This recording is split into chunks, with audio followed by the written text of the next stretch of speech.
Hi guys, welcome to Crypto Hood. Today we will be talking about the most anticipated event in the crypto sphere, which is the Ethereum Merge.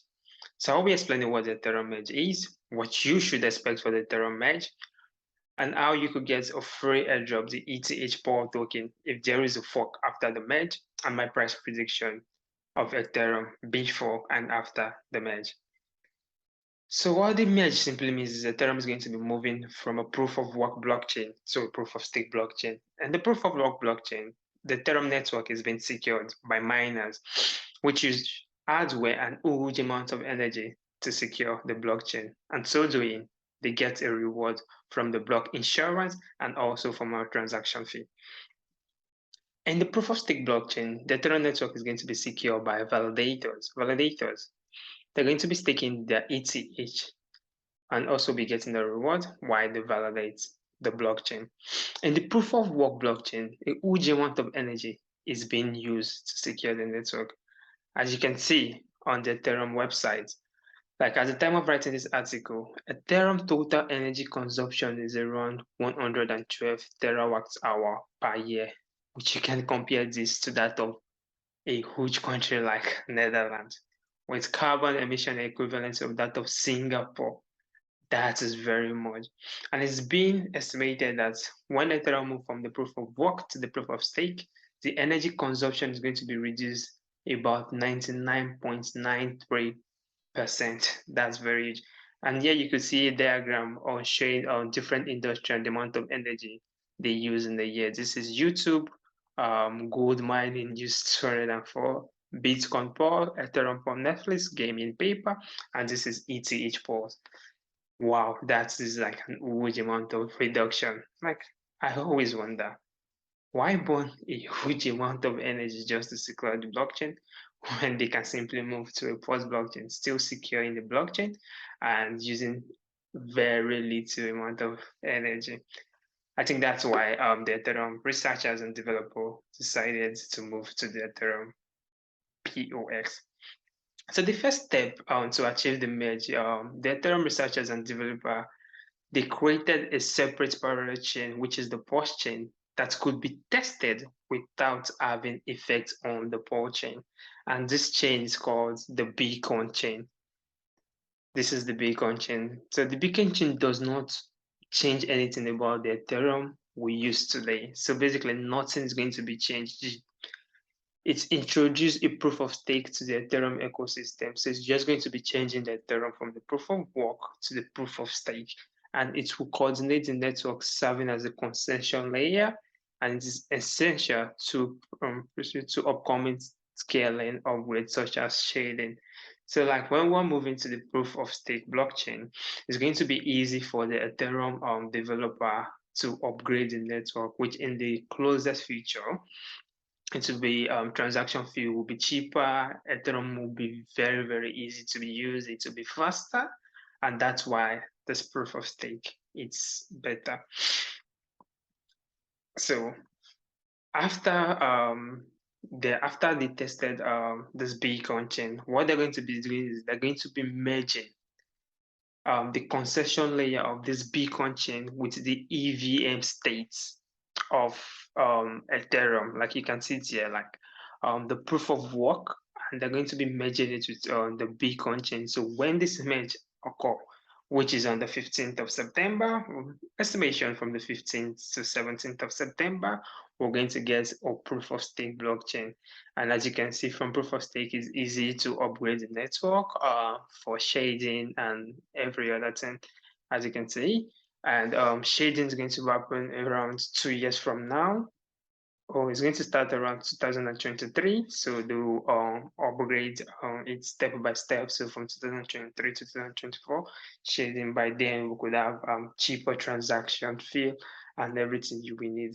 But you guys should just be aware that currently what the proof of stake blockchain is going to be doing is just going to be reducing the energy consumption of Ethereum, and it's going to make an Ethereum EXG compliant, and it's going to bring more institutions to the industry, And those people that are complaining that Ethereum burns a lot of carbon, you can see now are being compliant to ESG.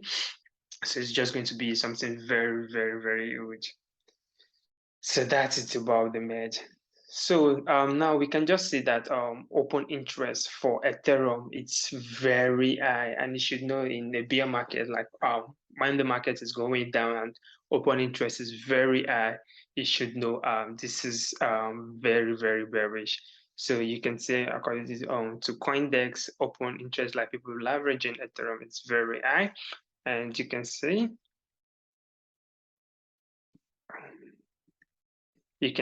open interest. It's like the highest we've had in a long time since March. This is the highest open interest we've had. So this is very bearish when there's new money are actually short in Ethereum, and that's very, very bearish. So when open interest is very high in the bear market, you should know that is very, very, very, very bearish. So you guys should be careful and be careful about that. So okay. So, and about the miners, like if this is the amount of hardware of mining equipment which is used to mine Ethereum. So, what would the miners do?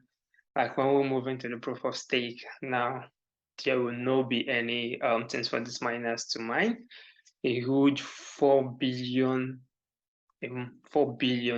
amount of hardware would just be useless. So I think that's why many people think there will be a fork. So I'm thinking there will be a fork, and so the miners could keep on mining the fork token. And you can see Binance and FTS talked about this few days ago. That this is yes, on the 25th.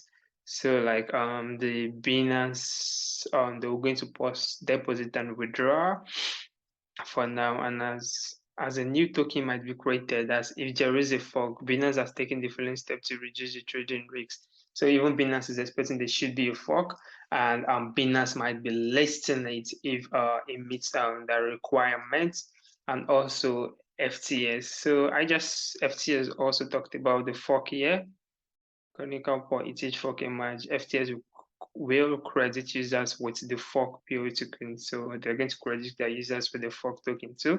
So an FTS2 might support the fork token. And we know most of these exchanges are just here to make money. So if this fork token gets a lot of traction, I know many exchanges are going to be listing this token. The only issue I have with the token is the developer or the guy in charge that's pushing about the fork. He doesn't say it is Chandler Joe. He never said anything too serious. You can see his message here today. The merge is expected to happen. Okay, the merge is happening on the 13th. This is Vitaly tweet. Keep ball at 13 to 15. Nothing serious about this guy. There is nothing serious about him. He just Ethereum merge pump is happening. He just tweet and tweet. So he's not saying anything about the merge. Just retweets and retweet videos, nothing much about the merge. So the only difference is this guy was among the people that did ETC, that Ethereum Classic fork. So, and I know most of the exchange just want to make money, so they might be listing it, but basically there is nothing serious. And I'll be making another video on how you could get the fork without risking your Ethereum. So I'm just going to make another video about the fork and what I think about the fork. And that's basically it. And so that's it. So let's just chat Ethereum and see what we should expect for the fork for the merge. So basically, as you can see, in the long term, Ethereum is still very, very bearish. In the long term, in general, this is since November last year. Ethereum has been going down, still meeting this bearish trend line. Still very bearish. I'm expecting worst case scenario, not after the merge, maybe in 3 to 4 3 to 6 weeks from now, um we should bottom around, let's say around 1,000 to 700, or let's say 1,000 to 500. Worst case scenario, we should bottom around here. Then we could break this trend line until it would pump in the next 1 to 3 years. So let's just do a short term chart and see. So one day, let's say 1 hour chart, 1 hour chart.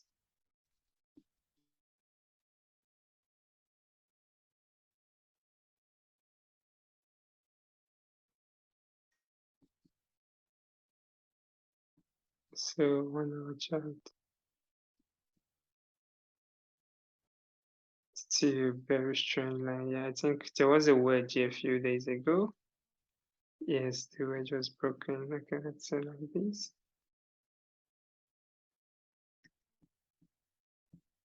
There was a wedge a few days ago and it was broken. So normally wedge like this.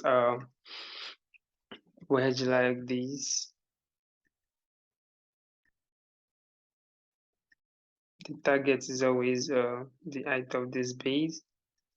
So the target is around, and it was broken around here. So the target should be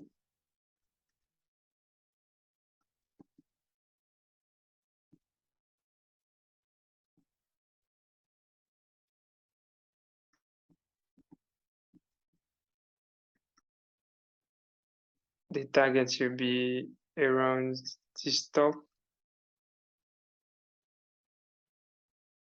The target should be around there, which should be also the last height here, which is around 2,200.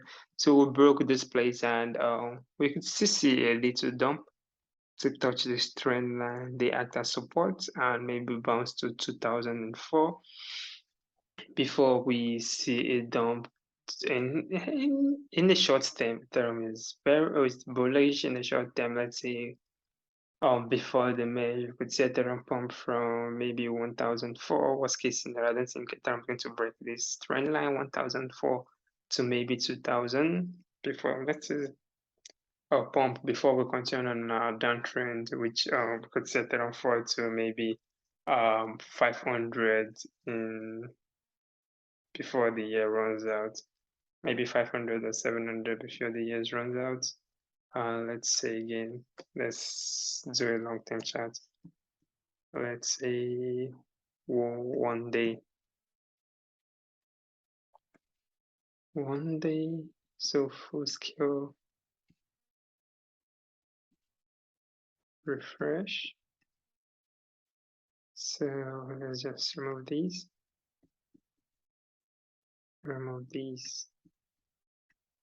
and remove these. So in the long term, we have, let's remove this also. Let's make it a channel, parallel channel. So let's just see this bearish channel. Let's stop here. So still the same price. So like I say, we can pump from this channel then and still, so let's say 1,008. Okay, let's say 1,008, might not be able to get to 2,000. Then we can have a dump till 1.8. And so like the base of this thing, which is around 700, or worst case scenario, around 500, yeah, 506. Worst case scenario, so we could just dump in the long term. So from now to December, like after the merge, Ethereum might just dump because most people are actually buying Ethereum now to get the free ethpow token. And we can see from the open interest, a lot of people are in short. So as they are short, let's say they're edging against the dump. So most people are holding the token. holding ETH just to get the ETH Paul airdrop and still shorting, so they will not lose money with Ethereum dump. So Ethereum could just pump till the 17th, and maybe we get to 1008 or 1009, and maybe dump to the end of the year to, let's say, worst case scenario from somewhere around this rectangle. So let's say the base of the rectangle, maybe 700, or in a bear market, and it's always like would fall. So we could just fall to maybe 500 and before we break this downward triangle and maybe start having our bull market back from next year. Well, guys, thanks for watching this video. I make videos every day, so I'm going to make a video tomorrow on how you could get the free ETH Paul token without losing your dollar value. And just remember, guys, I'm not a financial advice. These videos are just meant for entertainment and education purpose. Thanks, guys. Bye.